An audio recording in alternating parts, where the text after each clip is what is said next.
hello, and welcome. I'm the Restless Kaiser, and I am over here.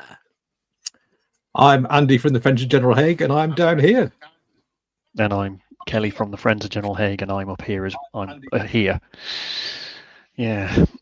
But together we are modelling for advantage. And I realised we had a pre-show chat for half an hour where I didn't mention to Kelly that we were going to do that. The thumbs, yeah. No. Black Powder Rules for about 25 minutes. All right, and Jay Biz has just joined us. Evening, Johnny. Hello, gentlemen. Apologies. Hi, Johnny. Hello. Early adopters. Alad is here. Been reading up at work, ready for the MfA quiz. Indeed, we haven't set a date for it yet, but it will be coming in late December. The usual disaster where we show our total lack of historical and gaming knowledge in the MfA Christmas quiz. You're going to submit some questions again this year, Andy? Yeah. I don't think I'll trigger up with some obscure 17th century facts.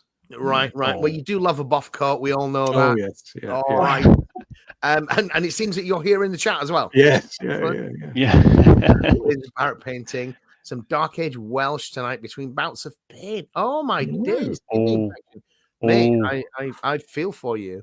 Andy Stocker is here, and Rich M says Jennings Gang or evening. I assume that is. All right. So we are joined by august and esteemed members of the Wargaming Club, which calls itself the Friends of General Haig. I met up with Andy and Kelly at Warlord Day when they were running a demo game. So, Kelly, if I put you on the big screen here, why don't you tell people who you are and what it is you do over at Friends of General Haig? Yeah, hi, I'm Kelly. I've been a member of General Haig for the Friends of General Haig since I don't know, 35 years now. Whoa. And I'm still probably the youngest member of the club. Still probably. And and over the course of time, everyone has particular periods they found fascinating. And the periods I found fascinating, I tended to work better with much smaller scale. So I've got huge 7 years war collections in 10 mil. And although I started 35 years ago with a 15 mil Saxon army, minifig Saxon army, I'm sure everybody remembers minifigs of a particular age group anyway. Mm-hmm. I've always been looking to get back into large scale Napoleonics to give you, when you look down, you feel like you're in charge of a corps. You know, doesn't matter how many units it is, as long as you get that feeling. And Warlord Epic, that popped up and that really worked.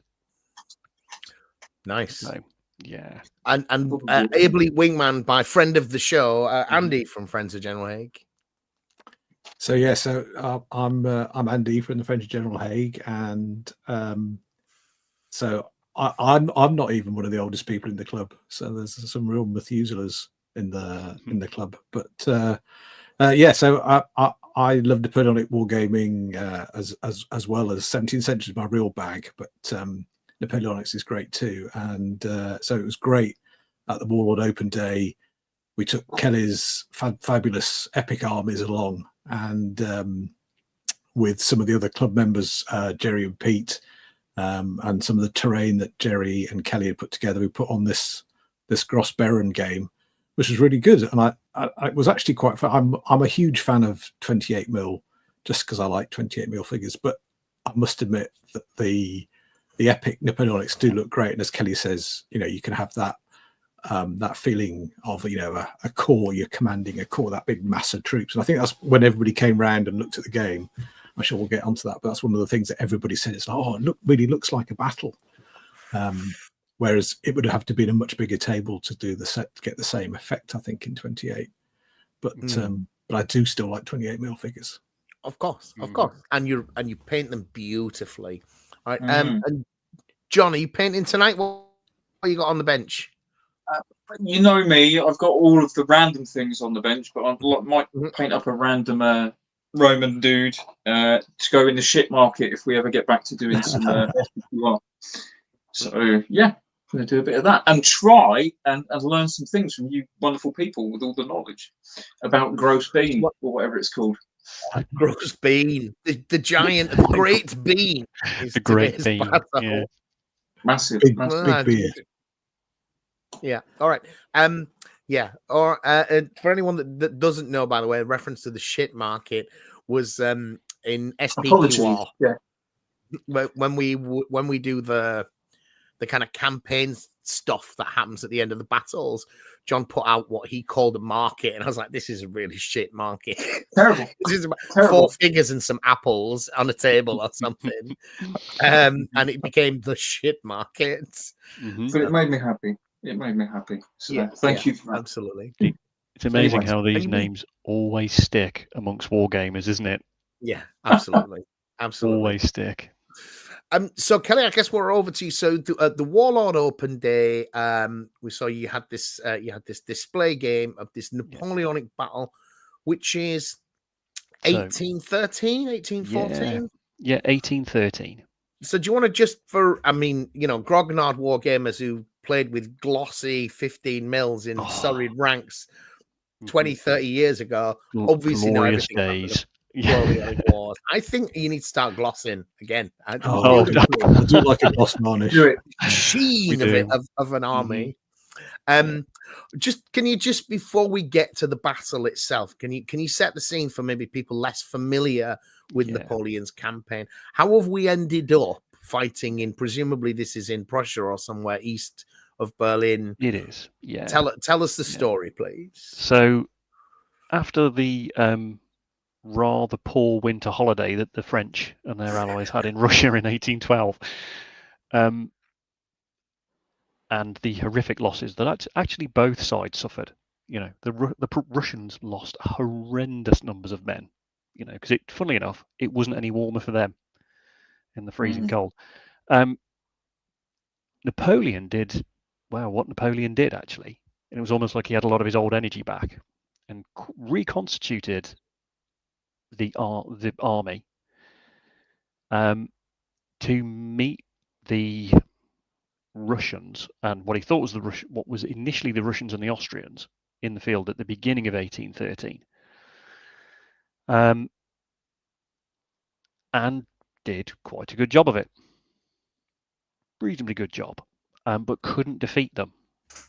And both sides again took horrendous casualties at 2 particularly big battles of Lutzen but Bautzen, I think you pronounce it. Then there was an armistice in the middle of the year, and both sides went hell for leather to rest and reinforce. But on the Allied side, the Prussians decided to rebel effectively against the French and put a horrendous number of men into the field in a very short space of time. So at the end of the armistice, the Allies had a number of corps, almost entirely Prussian, defending Berlin, which was probably the main logistics hub. And of course, if it had been taken by the French, probably would have been a great morale blow to the Prussians. But Napoleon assigned that task to his various marshals, who of course all absolutely detested each other. So when you put one of them in charge of another 3 or another 2 or 3, that of course went beautifully, and they all got along very well and put their differences aside, as you can imagine. Proper coordination, communication, absolutely. Everybody looking out for each other. Yeah. And because of partly because of that, partly because of the time of year and the weather was god awful, and the autobahns hadn't been built yet.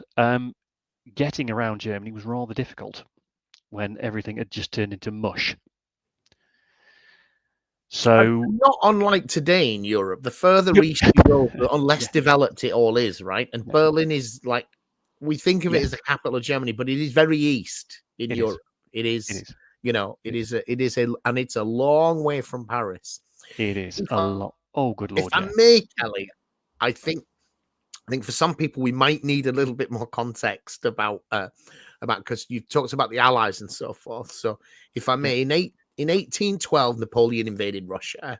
as people probably know, with an army of maybe 600,000 men. And he could do this because everyone in Europe, apart from Spain and Portugal, is a client state of France. He's beaten them all. Yes. In fact, when he invades Russia, Prussian and Austrian armies go with him. They do. They don't fight with the main army. They're on the different flanks. They are. And they don't necessarily behave that well as a client. But Napoleon has conquered Europe, all but a bit of Spain and Portugal when he does it. That 600,000 man army, about 50% of it is allied troops, I think.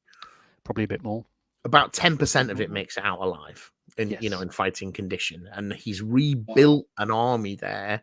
But what's starting to happen is all of these client kingdoms are like, right, the monster is on the ropes. The game is back on. So then the rebellion, like you mentioned Prussia rebelling, people might think of Prussia as an enemy. And it is again now, but it had been a client for nearly 10 years or so, 6-7 years, whatever. Britain is supplying people with arms and armament, and suddenly it's like, we can get it all back. And sorry to interrupt. I know that this stuff is like second nature to you. But I think for people who don't know the Napoleonic Wars, or just the famous bits of what's the end and the beginning, maybe this is the turning point when he's been winning. Oh, maybe we've got him now. Yeah, it was. Yeah. So so after the armistice, what led to the Battle of Gross Beeren was actually the second drive on Berlin. There'd been a previous drive where Marshal MacDonald had been in charge, and that had not gone well at all. And then Napoleon decided that just nominating another marshal but using exactly the same troops was a great idea. Yep. But in fairness to the man, he was the one that was outnumbered, and he was trying to bring them to battle. So tried it again under Marshal Oudinot this time, a man who had tried to turn it down, saying that his health wasn't good, which was probably true because ever since he joined the French army, the man was an absolute bullet magnet and had been injured something like 17 times. Wow. And was not a young chap at this point. And pushed on Berlin, and partly because of the weather and the terrain, and partly because he had never had multi-corps command before. He just made a bit of a pig's ear of it. So what he had were 3 corps of infantry and a corps of cavalry, but they were advancing down 3 roads, which sounds very Napoleonic, until you realise that they didn't really have any way of supporting each other. Not realistically. And Gross Beeren was when the Prussians spotted an opportunity to run up and absolutely thump one corps that was on its own. It was very late. It was quite late in the day. And something horrific, like nearly 40,000 Prussians came hoving over the hill against 20-ish thousand Saxons and French, who had been settling down and getting prepared to be settled for the day. They thought they were done. They thought they weren't going any further. And yeah, that ended as you'd expect. Although, because it was largely a local derby between the Saxons and the Prussians, it was quite vicious because they didn't get on. Saxony is another German state. Like Prussia. It's a neighbor of Brandenburg, Prussia. Yeah. There's a lot of historical kind of animosity and rivalry, border frictions. Yes. Saxony is pretty loyal to Napoleon, fields large numbers of troops, right? At this stage. Not huge numbers. Not huge, but probably by this point, if the King of Saxony could have dumped the French without becoming a client of the Prussians, he might have done it, but they were using the capital of Saxony, Leipzig, or no, Dresden, but were based around Leipzig as well. And Napoleon was using that as his sort of central logistics point. So the King of Saxony couldn't unload the French at this point, because that's where the bulk of the French army was.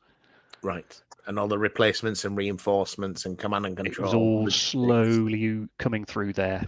Yeah. There is a record of one of the French marshals, whose name escapes me at the moment, giving what he thought was a pep talk to French and Saxon officers, and then raising his glass, with the old "Vive l'Empereur" at the end, and all the French got very excited, and all the Saxons just stood around drinking their drinks, probably not making eye contact with anyone, Yeah. and saying they weren't really very pleased with the French ravaging their country at this point. Because of course the French never stopped stripping the land bare whenever they were moving across it at speed. Yes, one of the great claims Napoleon would make is that if an army marches on his stomach, he's not going to feed it. The locals will, right? Indeed. Yeah. The French army logistics train, which was one of the things that had made the Russian campaign so difficult and unusual, is this army wasn't prepared to feed itself. It lived off the land. And, well, the Russian steppe in winter ain't going to feed you, mate. Nothing there at all. Yeah. And indeed the scorched earth policy. They burnt the grain barns and all that stuff on their retreat. So Saxony has got this French army in it. Yep. Living off its people. Yeah, that's not going to make you very happy. Well, they tended not to make friends when they did that. As a general rule, the local populace did not become friends with the French army as it walked through, pinched everything it could get its hands on, and carried on. Right. So that's the setup for this battle, and for this French army that's trying to push on Berlin. The three different roads there, so the corps are isolated. This sounds like a massive failure of reconnaissance, which is especially surprising when you said that there was an entire cavalry corps attached to these. So a cavalry corps is multiple divisions, which is dozens of regiments. Indeed it was. And but presumably they're all heavy cavalry. No, they weren't. No, not at all. So although Napoleon had, I think, actually done a sterling job in reconstituting his cavalry after the catastrophe of Russia and in reconstituting the army, it was a question of scale. So a French cavalry corps might have 4,000 men in it at most. I mean, that's the largest of them. Right. The lion's share of those would have been light cavalry, but compared to what just the Prussians could put in the field, it just wasn't enough. It wasn't enough to fight the reconnaissance battle in a meaningful way. So I think there's this misplaced idea that the Allies knew exactly what was going on all the time, which is untrue.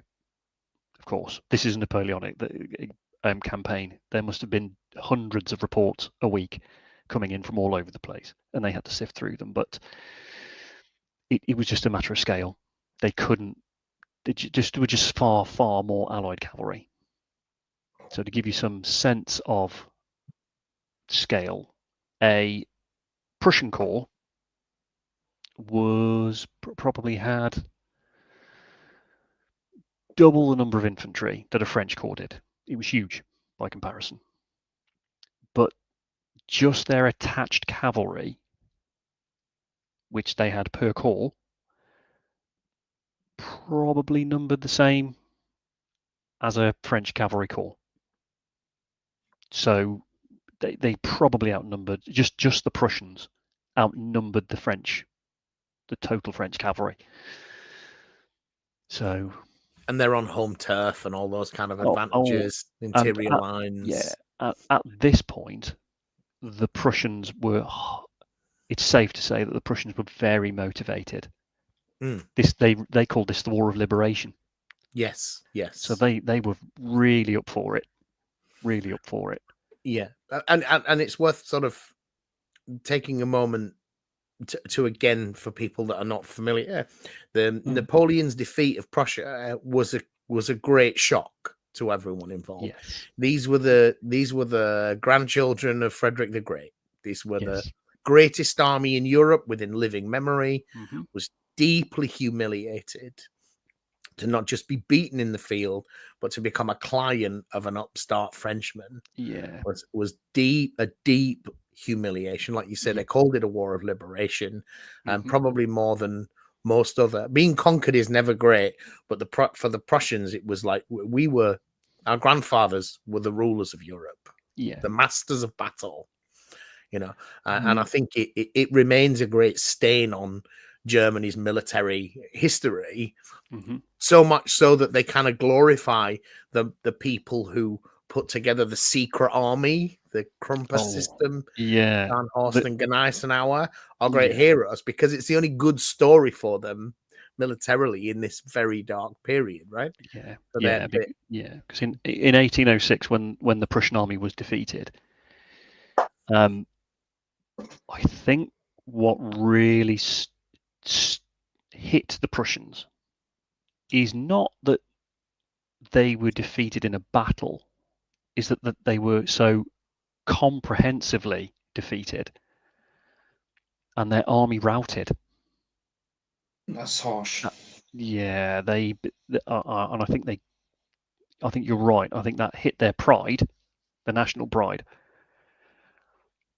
a lot, and they didn't take it well.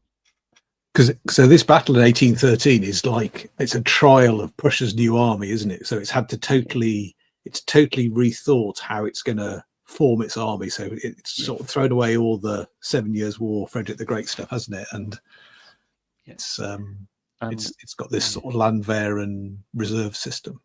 Yeah, well, right down to changing the uniform from tricorns to shakos like everybody else, right? The modern hat is a big what? Fashion, no more wigs in the ranks. Yeah, no more powdered wigs. No more putting everything white. Yeah, indeed. Yeah. I kind of agree with my 7 Years' War army. Yeah, I kind of agree. But one of the things that's worth mentioning, as you just pointed out, Kaiser, was the Krumper system and how that allowed them. So after the Prussians had been given such a beating, they were restricted to only having 6 brigades, I think it was, of infantry with attached cavalry, which on paper was a tiny number of men, really. But they got around this in 2 ways. So the first way was they made their brigades absolutely huge. So quite often they were divisional strength. And the Krumper system, the way they used that is they only ever had 6 brigades, but they were pushing they were pushing a huge amount of men through it and then discharging them. So they could double the size of the army with the reserve infantry, and all of those men had been through the Krumper system. Okay. Then what they also did is called up the militia, which is the Landwehr. Right. And a chunk of those had also been through the Krumper system. So when they really hit the mobilization button, along with British money, because that's what bought the arms and even the NAF uniforms that they had, until they had British uniforms supplied, at which point, of course, they looked very, very spiffing and looked very fetching. It meant that the army just rocketed up in size. Okay. Absolutely rocketed. And what that is just a hell of a lot more. Yeah. They were ruthless about this training thing. It's like all the subalterns had targets. Like you got to discharge 5 guys a week. That you know, it was right down to that level. We want as many trained men in the nation, so that when we do go to war, not only when we call up these, so the reserves, the land vets, these have all had some training with further back. But there's other people that have had training longer ago as well. You know, as we start to draft new units, we're not drafting untrained men. They might need a short refresher course, but they've done drill, they've done bayonet practice, etc. I mean, right? With the Landwehr, they needed a big refresher course, a very big one. But you're right, they could turn up, they could maintain a weapon. The officers could try and get them to get in a line and stay in a line. That sounds like nothing, but I mean, everybody here, picture trying to keep 600 men drilled, 3D, keeping them where they need to be. Even in a reasonably straight line, you couldn't do it. Just 6 men. That's different. I work in a school. I can get 30 kids in a straight line without effort. Yeah, I got a teaching assistant at the back. We've got a chance. Yeah, that's what your NCOs are for, right? Yes. Yeah. So, sorry. No, it's all very relevant to how we got to how they got to the place that they were. So, in the Prussians are commanded by an interesting character as well, aren't they? They're the King of Sweden. They are indeed the King of Sweden, who used the French to be, King of Sweden. Is this? Yes, the very French King of Sweden. Yeah. So there's a bit of backstory there. You better explain it. But explain to Johnny how the King of Sweden, who's French, what's he doing there? Is commanding the Prussians. Yeah. So, as Kaiser alluded to, once everybody realised that Napoleon could be defeated and was on the back foot, lots of people decided to join in and, frankly, try and lay the boot in. One of those people was the Kingdom of Sweden, who did provide a court of 32,000 men, I think it was. I thought you just got to stop at 32. That was it. Yeah, just 32. Yeah. Well, for all the actions that they saw, they may as well have, because but the King of Sweden was an ex-French marshal who'd been put on the throne by Napoleon. Marshal, I think you pronounce it Bernadotte. Is that how you pronounce it, Bernadotte? Bernadotte, Bernadotte, yeah. And that royal family are still on the throne of Sweden. They are indeed. Yeah, they still are. By Napoleon. Yep. So there's a thing that happens throughout history is when you have a crap king that you're going to get rid of, and the Swedes had a couple of crap kings in a row, or your royal line dies out. It's quite common, you may not realize this, to approach one of the other great monarchies of the day and ask them to provide you with one of their royal princes or whatever. So there was the Greeks had German kings in the 1900s because they asked the Kaiser, can we have a king, please? You can provide someone. This is not a unique experience. And the Swedes had approached Napoleon to provide them with a king, and he offered them one of his best and what he thought was pretty loyal marshal in the form of Bernadotte, who was a great hero of the early Napoleonic campaigns. He earned his marshal's baton in battle as a successful commander. He certainly did.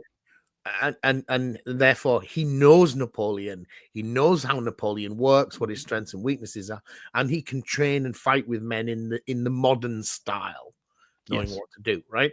So he's an excellent choice as a commander to go up against Napoleon in this period. Yes.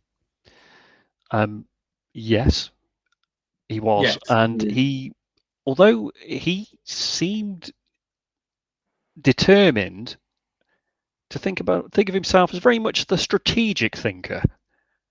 I'm the big thinker, whereas you people, you can actually do the dangerous business, actually doing the fighting. And we definitely don't want any Swedes to do any fighting, because that's all very dangerous and far away from Sweden. And I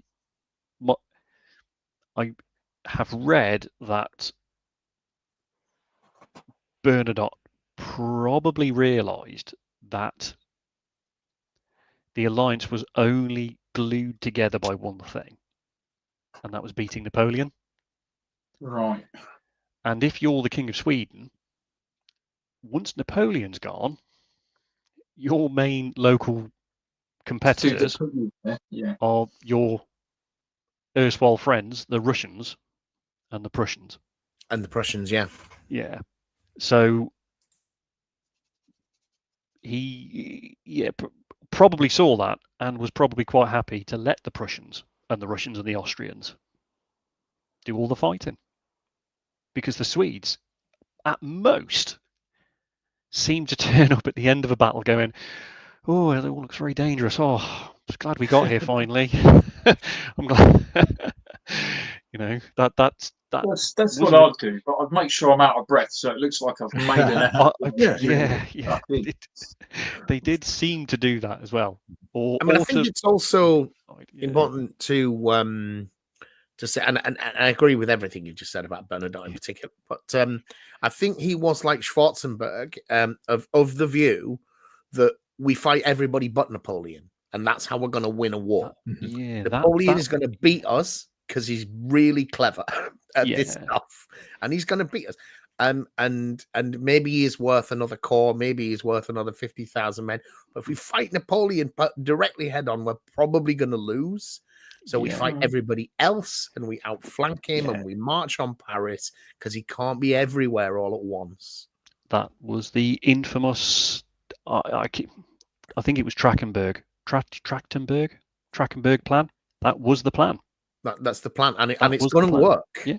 They have to fight him at key points. Yeah. And their objective is just when we fight Napoleon, we try and kill as many Frenchmen and retire with dignity. Mm-hmm. Yeah. Well, they had ignored the plan when this wasn't the northern push, but this was this big southern push where you had many Austrians and many Russians and a few Prussians.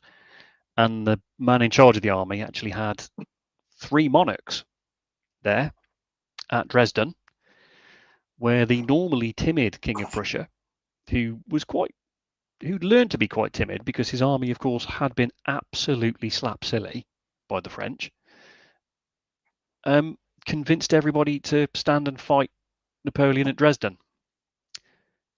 For those How did that go? Not great. Yeah. Not great. Everybody was. Napoleon was helped by the weather, but he fought like Napoleon. He really used his head, found the point of weakness, and did his absolute damnedest to exploit it, and did a really good job of it. And the Austrians did not thank the King of Prussia for that day.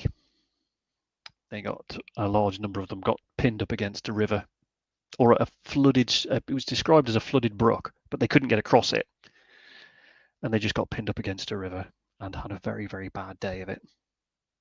Very bad day. Was this when Napoleon blew up all the ice and the enemy fell into the lake? Was that? That's absolutely earlier. Oh, I'm going to start having palpitations. Were you there? I'm going to have palpitations. Was that documentary that come out recently where they found that footage, right? I need to watch that. That's good. All of this pre-ramble to the battle. You got your context. Let's get into the meat of it. Otherwise, we're put soldiers on the table. Wednesday, we want to see some pretty figures. So this is the placard you had on the display board for the Gross Beans, the Great Bean Battle of 1813.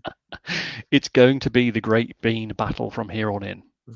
Yes, I think I got it right.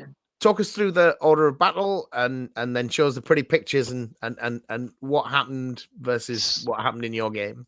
So the as I said, although on paper that looks like one corps versus one corps. So it was the Saxon 7th, largely Saxon 7th Corps. So there were 2 divisions of Saxons and a division of our French versus the Prussian 3rd Corps. But the Prussian 3rd Corps was honkingly big, and that wasn't all of them. And they had, as I said, they'd noticed that the cores were isolated, and the seventh core was out on its own. And so those were the ones that they decided to go and thump. Now, a little nugget for everybody is that the Allies could have attacked maybe an hour, maybe even more than that earlier, but the Prussians insisted on being the ones who led the attack. So it was all kind of held up, which of course meant that night came on, and that's probably what saved the lion's share of the corps. So yes, that did not go well. That did not go well. So that was the placard. Showed everybody what they were looking at. Do you want me to move on to the next? The Prussians are on the right there. Sorry, yeah. Prussians are on the right in red. In the red blocks, and the French are in red. Blue. Yeah. Right. Okay. Yeah. Thank you. There's a lot. The French are sort of defending that little block in the middle is Big Bean, Gross Beeren in the middle. That's Big Bean. Right. And rather amusingly, the some of the village quite near it was called New Bean or New Beeren, and Small Beeren. Big Bean, Little Bean. Okay, Little Bean. Right. Yeah. I only wish there'd have been a Middle Bean, because that would have been corking, but no, there wasn't. So, do you want me to move on to the next? Please do. Screen? Yeah. Yeah. So that's where we're at. Yeah. So we'd set this massive pitch up. Look at that. Yeah. And that handsome chap with the drink is me. And we were the troops just in front of me. That's as many Prussians as we could fit on the board. To the right were the Prussian cavalry. Just and over to the left are even more Prussians. And you can probably see or make out in the middle. There's like a larger built-up area. That's Gross Beeren. That's defended by the Saxons and the French. That's a beautiful board. And what's on that hill is not infantry, which is the unusual feature of this battle. No, the French general Rayner, quite sensibly, as soon as he realised there were so many Prussians over there, grabbed every single gun that he could get his hands on and stuck them up on that hill and started firing at the Prussians as quickly as possible. One of the reasons that all of the Prussians there are in line is that in the battle itself, they came on in line, but were going to assault in columns. But they felt that they were getting such a beating because there were so many guns on that rise that they formed into line again, which meant that the attack was, again, much slower. I'm just trying to remember from the order of battle. There's something in the region of 50 cannon on that ridge. There 48. Yeah. Well, they should be in sixes. No, it was something ridiculous, like 36 guns in total in the battle, in the battle itself. The only battery that I know for a fact wasn't there was actually the core 12-pounder battery. Right. Because it was just too big, too slow. It was still arriving. Yeah. And it was actually surrounded by a big square of infantry for quite a while during the battle. Right. So, that was the setup. The terrain was the sheets were provided by our friend Jerry, and they look superb. And most of the terrain was provided by him and Andy, and it looks great. It looks really good. And this is the Dunelm fleece blanket, is it, Andy? The now infamous Dunelm. Yeah. Well, I've got to look for one, right? Yeah, I think they're like 20 quid a pop, aren't they? For they're sort of 7 foot by 7 foot. Yeah. Olive green, Dunelm throw. Yeah. One side's the long side for 28mm. That's the short side for 10mm. I mean, I don't know why I would actually get one because, whatever. But still, it's good to know. And what you've just sprayed them with some yellows and browns in patches, have you? Or I don't think it was sprayed. I I think. Yeah, I think Jerry he just paints it. Just get a big brush, cheap acrylic paint, splodge it on. Yeah. Get some more paint, splodge that on. Move it around, comb it through. Yeah. You're gonna do it, Kaiser. You're gonna get one. It's very effective, isn't it? Yeah. It's £20 war games table, and what, like £4 in poster paint from the works or something? Yeah. It's two. It's £40, I guess, because it's two. That's two cloths stuck together. Yeah. I think he used gaffer tape to just gaffer tape the two cloths together. So yeah, but you said that it's about a 7 foot by 7 foot. I mean, for like domestic use, that is a huge war game. So that's not what most people have got. Yeah. One of them is going to do you, right? For most home use. Yeah, very nice. much so. Anyways, it's beautiful. Yeah.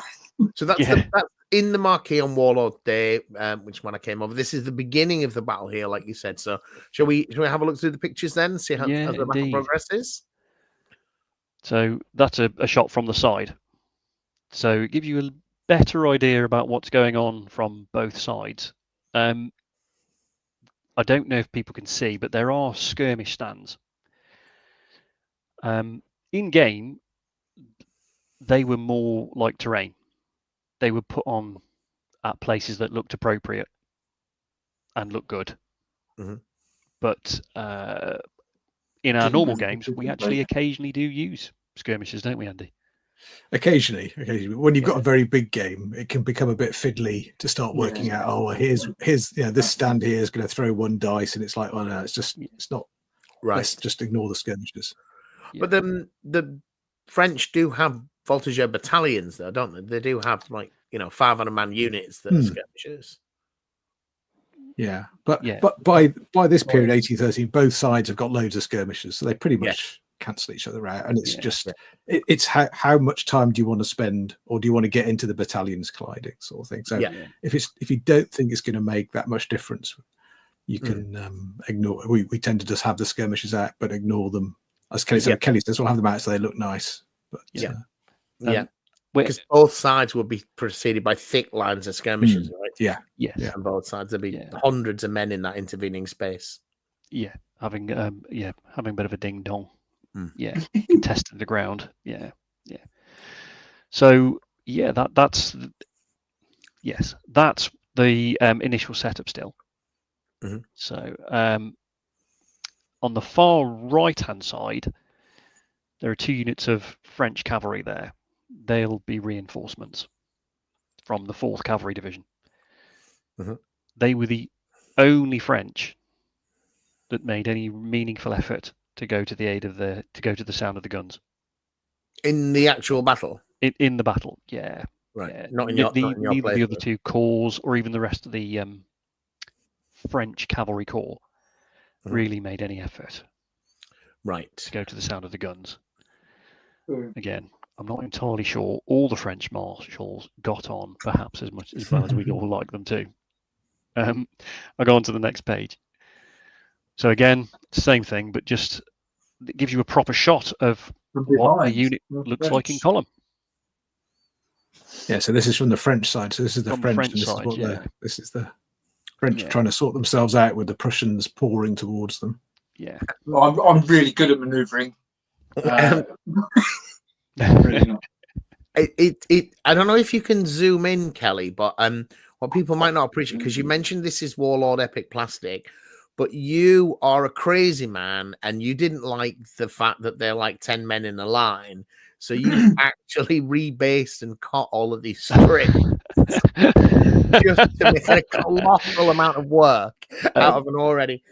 I just looked at that and thought, that looks like a year's work just to rebase them all before you painted them. You see, yes. So initially, you would have been completely correct if I'd have carried on doing it the way that I did the first unit, which frankly was ridiculous. But once I'd sat down and you cut those into 3, that's a single strip, right? Cut that into 3. Is that what we're looking at? No. So a single strip would be 10 figures across. So I split them in half. Okay. And they're on each base, there are 3 halves. Okay. I see. So when they are in marching column, they look like it and not right. Okay. Yeah. So each, Wow. every single infantry unit has got 90 figures in. And you can distinguish between a column of march rather than a column of attack by having a much narrower. Yes. Yeah. Well, It's clever. I don't know if I can see. But Kelly, surely that Warlord don't make Saxons. So how did you cope with that? Oh well. It's funny you should ask that, Andy. Funny you should ask that. Unsurprisingly, everybody was wearing a French uniform by this point. Pretty much. The difference is, certainly at this scale, inconsequential. Really. Absolutely inconsequential. Unless you're called Kelly, right? Unless your name's Kelly. Oh, okay. And you really like the Saxon Guard Grenadiers and like the idea of them wearing bearskins. And this is one unit. One unit, yeah. So I don't know if we've got a photograph of them. Maybe we don't. But yeah, I use the French Oldham Middle Guard box. And got some green stuff out. No, mate. No. I just chopped the heads off some figures and glued them onto other figures. I mean, that sounds like a much better option. I would have personally 10 mil head. individually sculpted. Yeah. Individually sculpted. Yeah. 10 mil heads cut off on 100 figures. It's madness. Madness. But it does look lovely. They are nice units. They are great. And they do look, and again, very fetching in bright red uniforms. I think I got them killed. I think I commanded them on the. Yeah, you did. No, they led a glorious charge into the French and held them up for a turn, into the Prussians. Yeah. Held them up for a turn and then died horribly. Yeah, that seems to be their lot in life. They do seem to go wheeling in, do sterling work, and then the Prussians properly notice them. Yeah. And there's a lot of Prussians in this. There's a lot of Prussians, yeah. So yes. So there's a fair few conversions in your Saxon army, aren't there? There are a couple. Well, a couple. So, for example, hopefully I've got a better picture. But this unit of cavalry, you may be able to see just here where the mouse is floating over. I chopped all the heads off the French line lancers and stuck them all onto some French light cavalry. And I painted them as shakos rather than and painted them as Bavarians. Yeah, and painted them up as Bavarian light cavalry. And then I stuck those heads on these guys over here in red, and painted them up as the one unit of Saxon light cavalry that were armoured lances. I mean, that is attention to detail. That's crazy. The cavalry look really good on these boards because of the color. I mean, this one was unusual because it's Prussians in a really dark blue and the French in a darkish blue, and the infantry was just a sea of kind of darkness. So the bright colors on the cavalry uniforms really made them stand out. Yeah, on the battlefield. Which is why I think I persuaded Andy to throw his cavalry away, and then I left. I went, yes, I remember that. Although I've wargamed with Andy for so many years, that would not have taken much convincing to throw his cavalry into the teeth of the enemy. So I'll move on to the next picture. I'm sorry, it's the same thing, but just from the other side.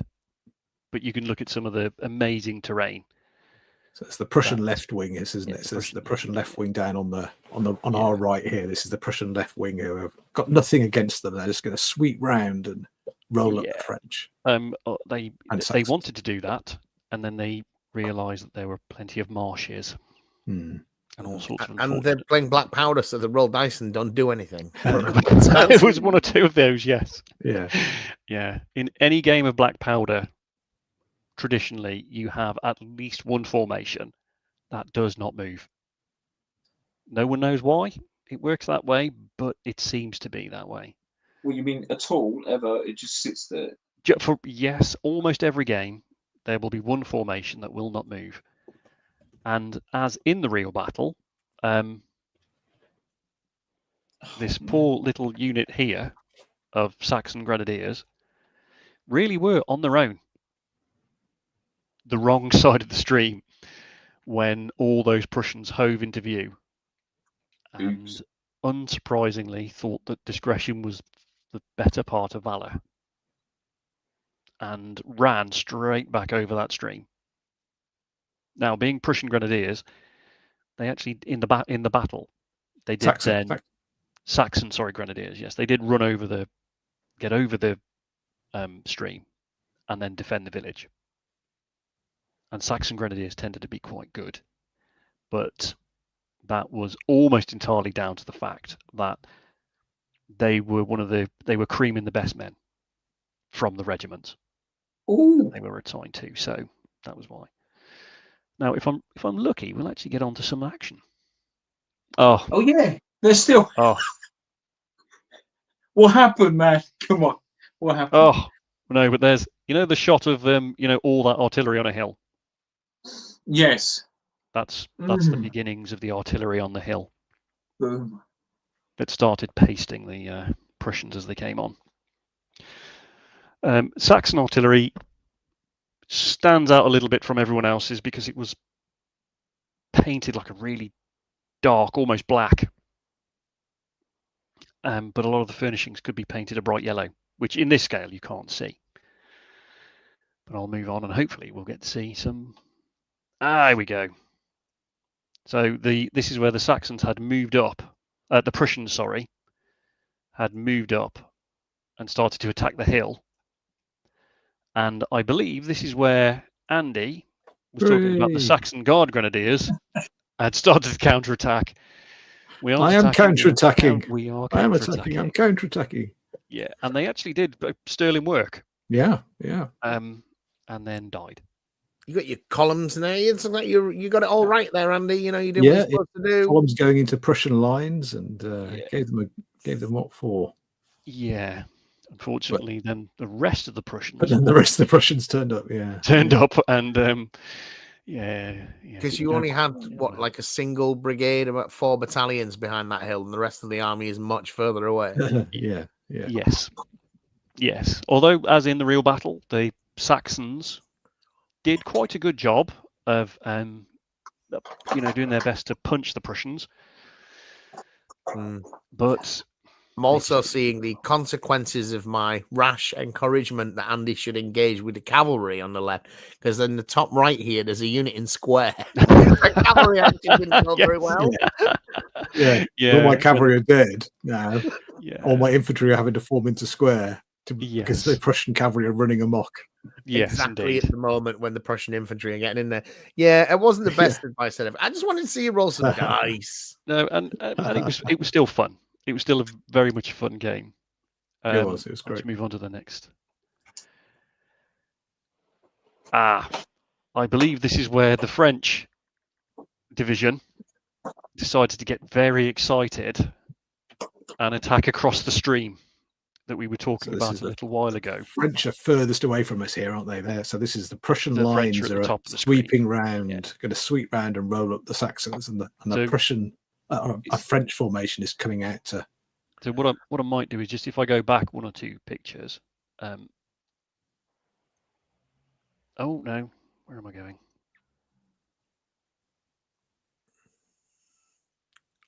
I think if you zoom this one out, yeah. Yeah. So the picture we just looked at were all these attacking over this towards this gap between the marshes. And these French over in the top left-hand corner decided to come across in a very enthusiastic manner and see if they could fight the Prussians off. Best form of defense is attack. But this is to beat off the enemy. This is pretty much all your infantry, Andy. This is the French infantry, yeah. So this was the reserves. This was the only reserve they had. So that hill with the cannon on, you're basically abandoning that position. Well, I'm sure the cannon will keep the Prussians busy. There was a lot of Prussians over there. Yeah. So this was on the Prussian left flank, heading in. I actually think the French in the end did rather well, surprisingly. But I think, again, that was one of the moments where a brigade did not want to move in the game. Right. In the battle, in the real battle, they did not come across that that stream and tried to do a runner. Let's move on to the next one. The danger being, if you lose there, you basically completely outflanked. Yeah, you're going to lose the whole corps, right? Yeah, they were. Yeah, and there's just a shot outwards of Andy's glorious counterattack. Glorious. You can see how desperate it is with all the hordes of Prussians coming up that hill into the guns. Yeah, indeed. There's a fair few. There's quite a lot. Yeah. And the guns have moved in. Yeah. They weren't there a moment ago. No. Shuffling up no, they were shuffling in behind, I think. Trying to suppress the Saxon guns on the hill. It's a glorious collection. Yeah. Truly. Yeah, I'll just move on to the next picture. I believe we referred to this a little earlier on, didn't we? So Andy's cavalry had not had a very successful time against the hordes of Prussian cavalry. And hence we had assorted Saxon units forming into square, just as the Prussian infantry were starting to really come on. Occasionally, you might see units with smaller little tufts of cotton wool on.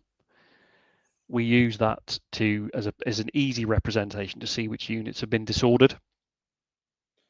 That's much better than having it. Yeah, I like that. Yeah, just a simple little game tool that just allows us, with our frankly old 50-year-old eyes, to be able to see something on a board. So, and those asbestos fibers to use, so it's good. Indeed, yeah. And it's hamster bedding, I think. It's grey hamster bedding. The grey hamster bedding. Yeah, that's what it was, isn't it? Mm-hmm. Yeah. And again, this is the French in their what seemed very ill-advised, but actually worked out to be rather good idea of attacking over the river or the stream at the Prussian left flank. I guess from a strategic point of view, though, Andy, I mean, that looks like a place on the battlefield where you could get something close to a fair fight, and if you can win there, you can make a change, right? I guess with the options available, I think retiring was probably the best option, but second best is knock these guys out and then swing round if you can roll a few sixes. I guess this is the thing, isn't it? Is when you're playing a one-off game, you're always just gonna throw it all away. Whereas in a real battle, generals are trying to marshal their men, aren't they, and keep them for another day as well. Yeah. Sometimes us war gamers who are just out for the day. Yeah, throw them in. Especially on a glorious day like Warlord Games Day. Yeah. Beautiful. So, I think that's all the pictures that we've got. Glorious they were. So, well, we're almost at time anyway. So, run us through then. Obviously, things didn't look like they were going that well for the French. They obviously held their own over here. Yeah. Presumably, at the end of the day, the centre. Is that true to the Battle of Big Bean? What? How? Yeah, indeed. Yeah. In the end, the Prussians only lost in the real battle. Only lost 15% of the corps, which is a lot of men to lose in a day. But considering the terrible position that they'd actually found themselves in, wasn't that bad. Wasn't that bad. But this was the second battle that they'd actually been given quite a thumping in. And their morale, I think, realistically, their morale was starting to go through the floor. So this is the Saxons. For the Saxons, apologies, for the Saxons. Yeah. Right. Okay. But in the real battle, they had just fell back to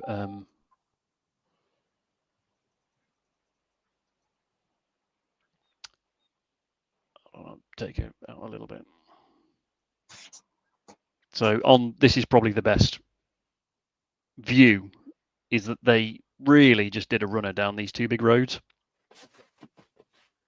Where they could. Saxons and the French. Sorry, the Saxons and the French. Yeah, they retreated down these two roads. Yeah. Yeah, they didn't lose much artillery, which was an incredible surprise.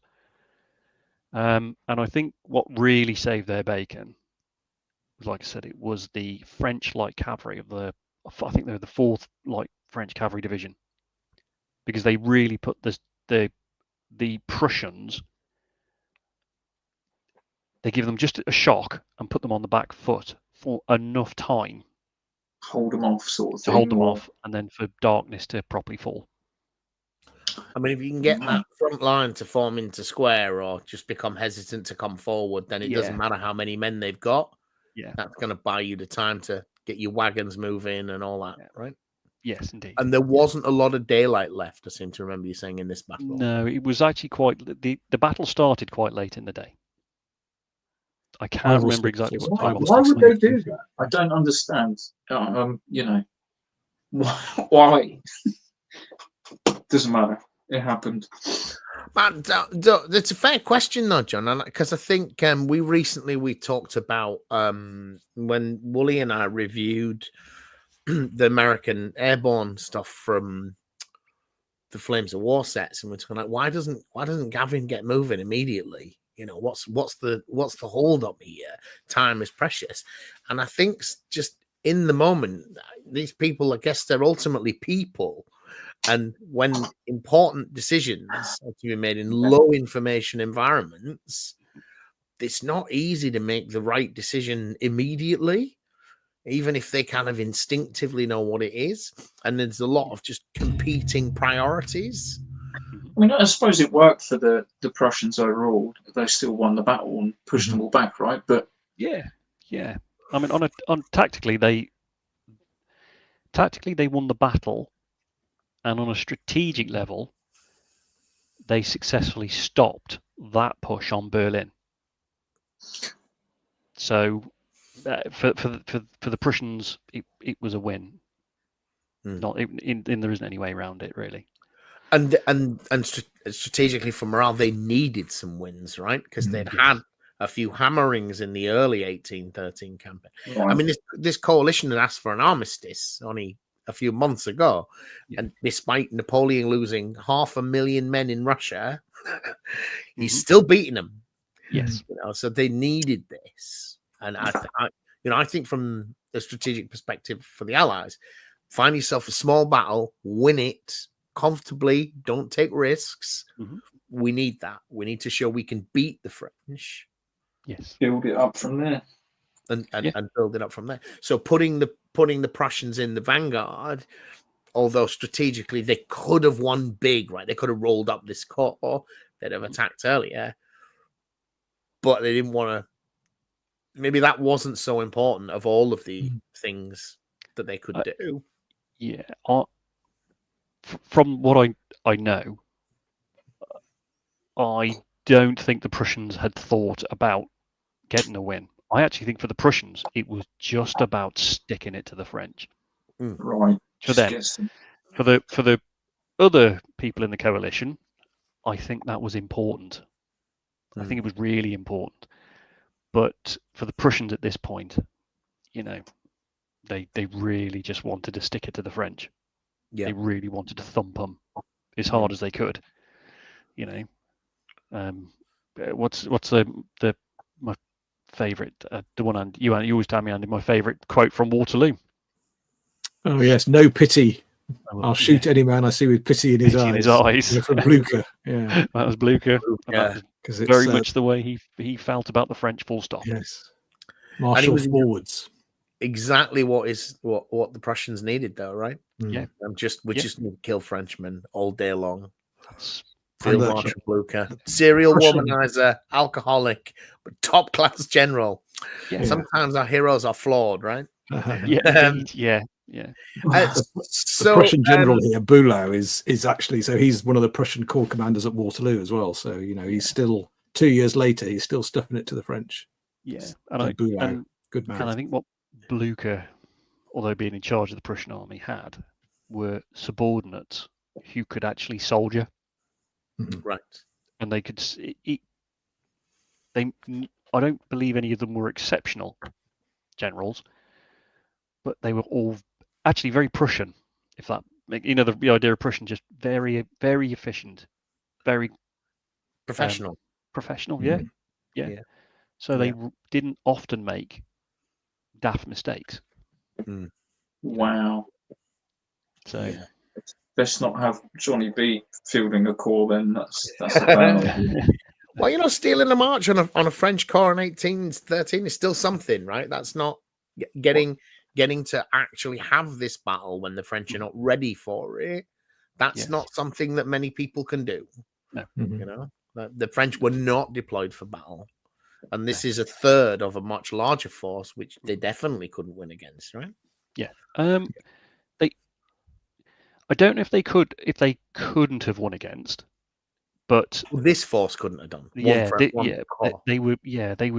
spotted an opportunity and grabbed it, which is a thing that they probably the Austrians, all the Russians actually, with the previous before 1812, may not have been nimble enough to take. And that's the thing about marshals and delegated. That's what Napoleon had been so good at, is saying your corps is one little army, and if you're there and whatever I tell you, you make a better decision on the day. If it works, I'll give you a medal. But it better be a better decision than the one I'd made in the orders. I'll make you King of Sweden if you're really good. If you're really good, you're really successful. King of Sweden, right? Yeah. Because I've run out of brothers. Yeah. All right, guys, thank you so much for that. What can people expect next? You guys do display games, not just at Warlord Day. You usually have a big old table at Salute as well. Have you got things in the pipeline as a club? So I think at Salute, I think the New Zealand arm of the Friends of General Haig are planning some a modern type of game. They haven't quite decided. So there'll be tanks, right?